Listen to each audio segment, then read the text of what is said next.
अनंत कोटी ब्रह्मांड नायक महाराजाधिराज योगीराज परब्रह्म भक्त प्रतिपालक शेगाव निवासी समर्थ सद्गुरू श्री गजानन महाराजांच्या कृपेनं आणि माझ्या प्रेक्षक जे माझा हा व्हिडिओ बघत आहे त्यांच्या कृपेनं आजचा जो टॉपिक आहे आज की देवावर भरोसा ठेवणे म्हणजे हा एक संकल्प करणे. भगवान म्हणजेच भगवंताचा भरोसा हे दुसरं नाव असतं. जिंदगीमध्ये अनेक समस्या आपल्या जीवनामध्ये येत असतात हे जीवन जगत असताना. तर ह्या समस्या कशा सोडवल्या पाहिजे तर याच्यासाठी आपण आपला स्वतःवर भरोसा ठेवणं गरजेचं आहे. स्वतःवर भरोसा ठेवणं म्हणजेच भगवंतावर विश्वास ठेवणं आहे.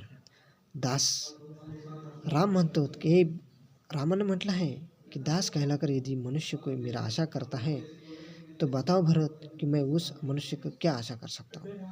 म्हणजे स्वतःवरती विश्वास हाच म्हणजे भगवंतावर विश्वास आहे. आपल्या जीवनात भगवंताला विसरून जायचं नाही आहे की नाही. राम हा फक्त भरोशाच्या वंशमध्ये आहे. कारण भरोसा केला स्वतःवर तर आपण रामावर या ईश्वरावर काय भरोसा करू. जीवनामध्ये किती बी संकट येऊ द्या फक्त आपण आपल्या देवावर विश्वास ठेवा. कारण हे जीवन आहे. ह्या जीवनात ह्या जिंदगीमध्ये आपल्याला भरपूर काही असे प्रश्न येत असतात आणि हा संकल्प करावाचा की मी भगवंतावर भरोसा ठेवीनच. तर हा संकल्प म्हणजे दोन प्रकारचा असतो. एक रागाचा संकल्प जो आपण हे जीवन जगत असतो या संसारामध्ये उतरत असतो त्यावेळेस. दुसरा आहे वैराग्याचा संकल्प म्हणजे ह्या संसारातून पार होण्याचा होय. आणि ज्यावेळेस आपण या संसारातून जातो त्यावेळेस आपण ईश्वराला काय अर्पण होताच असतो. कोणतेही काम करण्याच्या अगोदर देवावर भरोसा ठेवायचा आहे की नाही. म्हणतात ना आतमधून जो आवाज निघतो ना तो एक भगवंताचा असतो.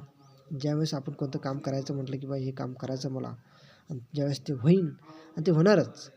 जर तुम्ही जर दुसऱ्याचं ऐकलं आपण जर म्हणलं की बा तू हे काम कर दुसऱ्याला बी जर सांगितलं तर तो आपलं ऐकणार नाही. कारण त्याच्या आतमधून ती शक्ती प्रकट व्हायला पाहिजे आहे. एक म्हण आहे बघा, ऐकावे जनाचे करावे मनाचे. ऐकावे जनाचे करावे मनाचे म्हणजे दुनियाचं ऐकून घ्यायचं आणि त्याच्यातल्या कोणत्या चांगल्या गोष्टी घेऊन घ्यायचा आणि वाईट गोष्टी काय टाकून द्यायचा. आजचा हा आपला टॉपिक आहे एवढाच आहे.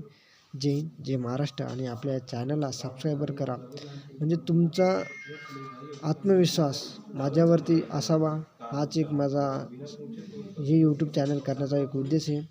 आणि जिंदगीमध्ये आपल्याला ते मोटिवेट काहीतरी व्हिडिओ बनवून माझे विचार लोकांपर्यंत पोहोचावेत हीच माझं विनंती. जय हिंद, जय महाराष्ट्र.